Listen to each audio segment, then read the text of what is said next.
Next, please welcome to the stage Board Chair of LGBTQ Victory Fund, Wade Rakes.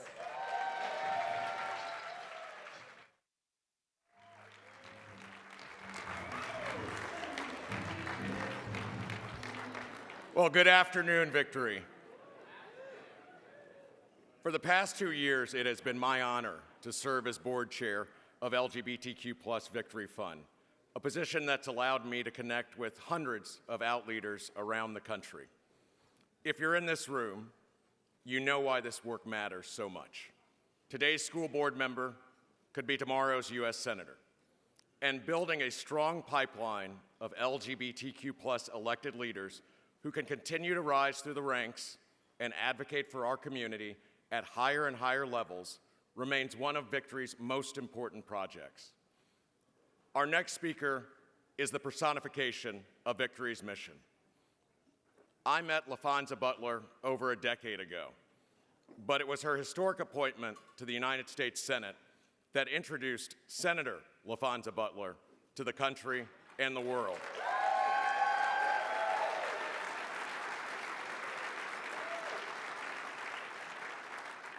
Only 2,003 people have ever served in the United States Senate. Only 12 of those 2,003 have been African American. Only 3 of those 12 have been women. 3 out of 2,003. Said another way, only 2,003 people have ever served in the United States Senate. Only 60 of those 2,003 have been women. Only 3 of those women have been members of the LGBTQ community. 3 out of 2,003. Governor Gavin Newsom's appointment of Laphonza Butler to represent California in the United States Senate changed the course of history.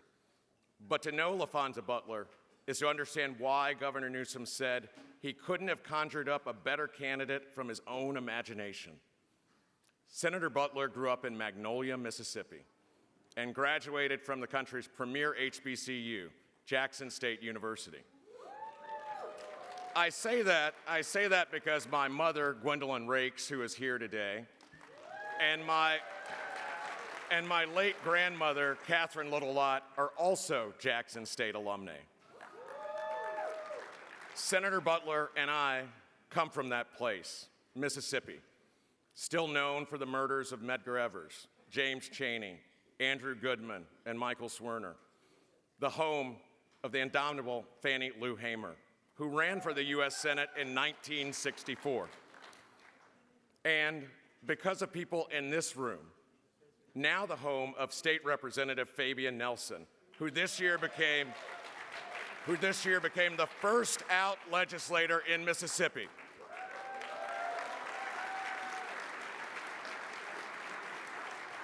Laphonza started in Mississippi, but found opportunity in California. At just 30 years old, she was elected to lead the biggest union in California and the nation's largest home care workers union, SEIU Local 2015. SEIU, want to thank SEIU and the labor community for their consistent support of Victory. There she was the leading voice addressing pay inequity for millions. She was a political strategist for candidates running up and down the ballot and a senior leader on Vice President Kamala Harris's presidential campaign. And as president of Emily's List, the nation's largest resource for women in politics, Laphonza Butler fueled the elections of pro-choice, pro-equality leaders across the country. She took that passion to the Senate floor. There, she is a breath of fresh air in a body that has not always reflected our community. Yet it's her hard work and determination that inspires me the most. She serves on 4 committees in the Senate: Rules, Homeland Security, Banking, Housing, and Urban Affairs, and the Judiciary Committee, where she chairs the subcommittee on the Constitution. As a gay black man in America, I know all too well the importance of judges who see us as people, as families, who are equal under the law and deserve a fair shot to thrive.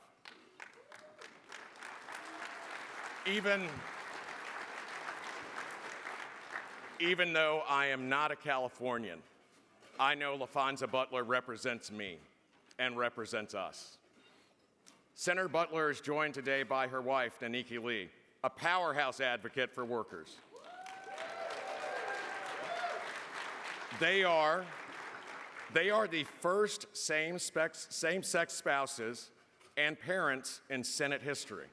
The first. I'm reminded of what Laphonza said when she joined Emily's list, because in this one sentence, she stated her North Star. Laphonza said, "I'm driven by my mother's example and my daughter's future." There is no doubt in my mind that Senator Butler has inspired and continues to inspire countless people, young and young at heart, to join the fight for equality and consider public service as a career path. Please join me in giving a warm welcome to our friend, Senator Laphonza Butler.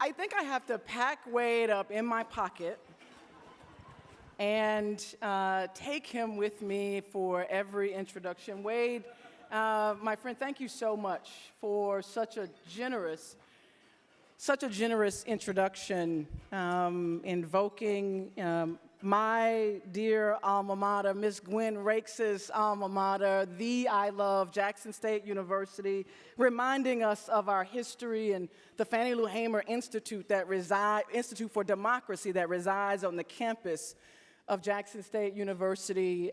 It is a pleasure to be with all of you, Victory Fund. Thank you all so much again for having me. Anise Parker. Where is Anise? I just saw her somewhere. Okay, there she is. Anise, I can't say another word without recognizing your leadership. Because of the work that you decided to do, not just running the Victory Fund, but running for controller of the city of Houston. Daring to imagine that a gay woman could be the mayor of one of the country's largest cities. It truly is because of your leadership that so many of us are in the positions that we are. And I just wanted to thank you and give you your flowers for your leadership here at Victory Fund. In addition to Anise, and Wade, I want to appreciate the board of Victory Fund. How many board members of Victory and all of its entities are here in the room today?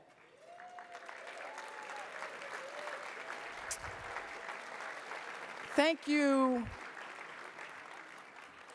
Thank you all for the work that you do to every year, not just grow the organization or grow the events, but to inspire so many young people to pursue public office as a way of offering their community their gifts and their talents. I can't begin my remarks truly without acknowledging my partner in life, my ride or die, Naniki Lee, for 19 years. For 19 years, Naniki and I have decided that we are going to, choose this life and walk this journey together, and every day she makes me better. And I know that I am only here because of you, darling, so I appreciate you and thank you.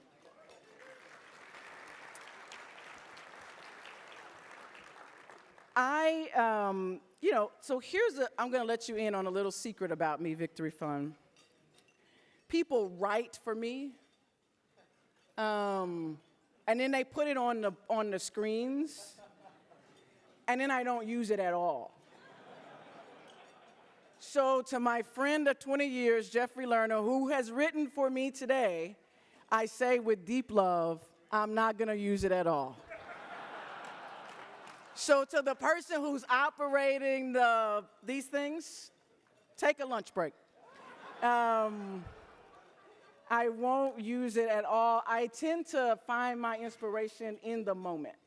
And this morning, as I was figuring out what my daughter wanted for breakfast, as I am her short order cook every morning, I spent a little bit of time thinking about my experience with all of you over the last 3 years that you've invited me to be a part of this event since we came back to Washington. And the thing that really sits with me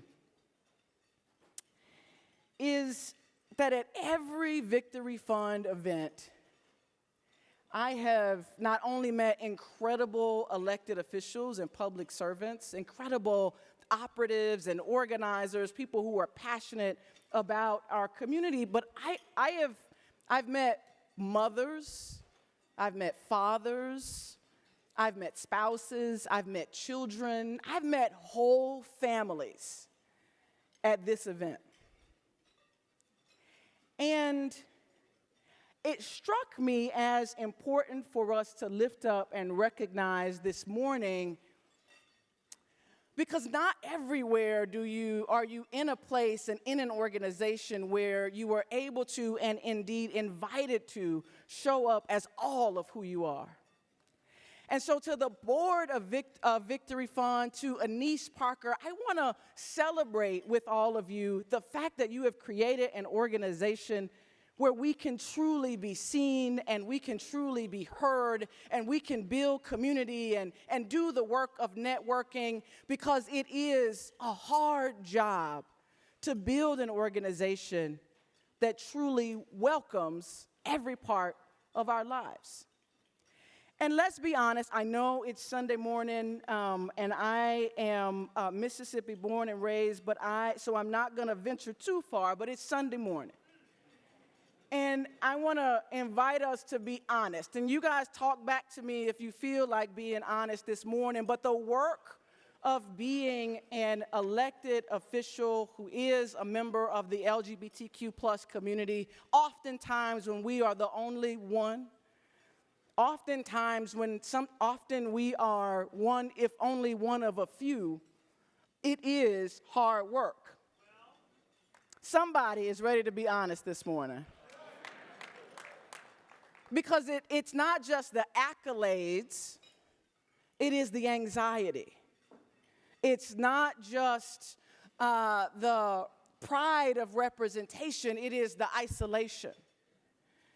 It's not just the celebrations that happen in our homes and with our families and in our communities, but it is the attacks that happen online and with our colleagues and our peers, where we often find ourselves feeling the pain of being the only one.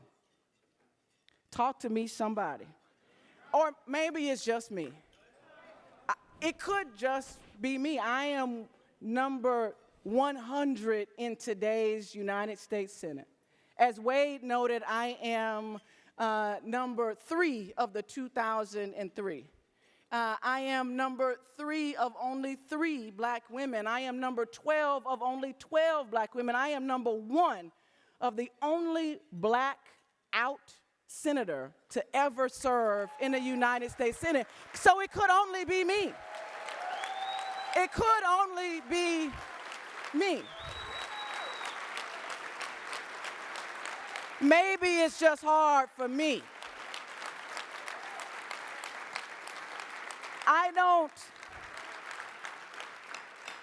I don't think it's just me, but I invite us all to be honest in this moment where family surrounds us, and where on a Sunday morning in April, the year of our Lord, 2024, I invite us to hear the good news this Sunday morning.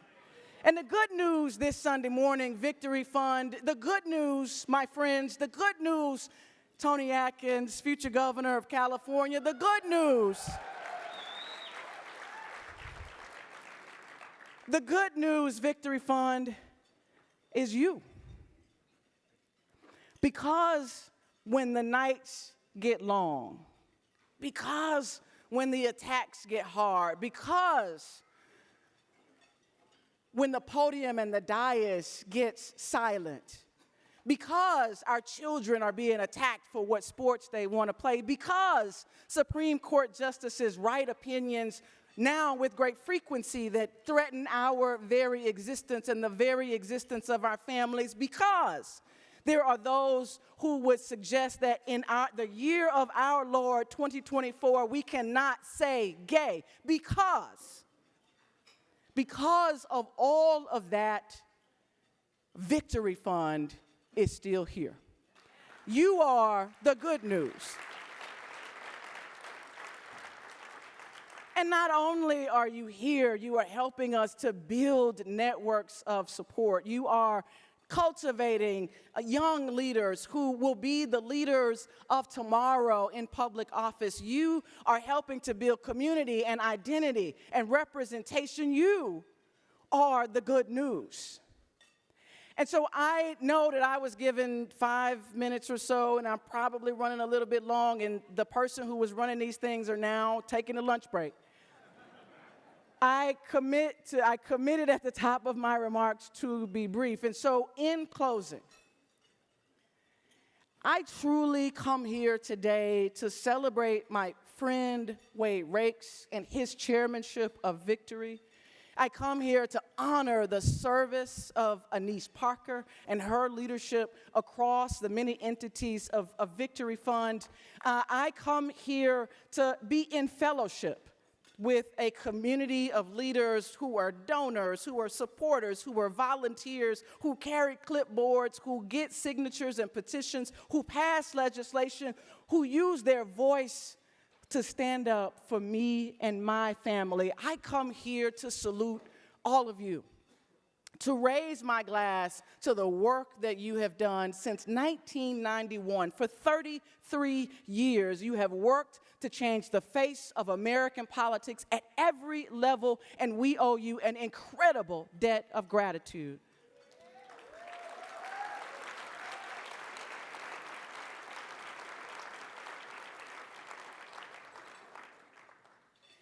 And lastly, Nanika, you are going to get a chuckle out of this. And maybe I will get a deep reprimand when we get in the car. But lastly, I want to offer to those leaders who are running for office, who are in office, who are experiencing those moments of isolation and attack and burden, I want to offer you a bit of advice from the life of Laphonza and Naniki. She would say Naniki and Laphonza. And she's right, she comes first. About 15 years ago, Naniki and I lived in Baltimore, Maryland.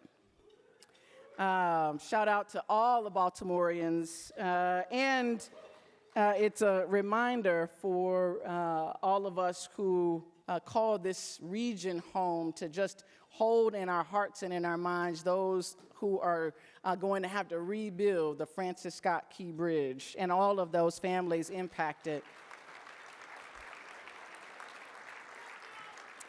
But Naniki and I lived in Baltimore, and we love that city. It is an important part of our story as individuals and an incredibly important part of our story as a couple.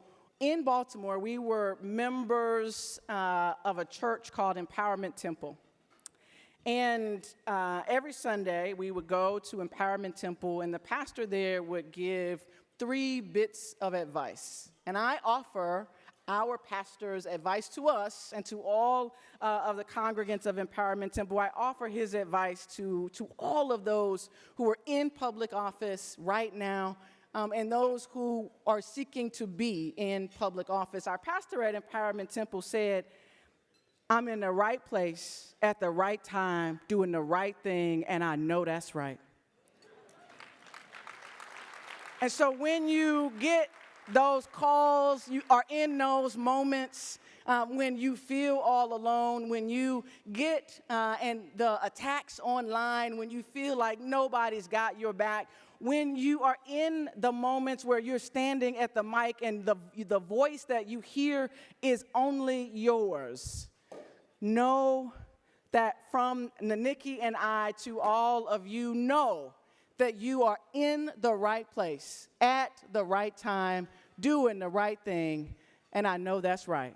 Thank you all very, very much.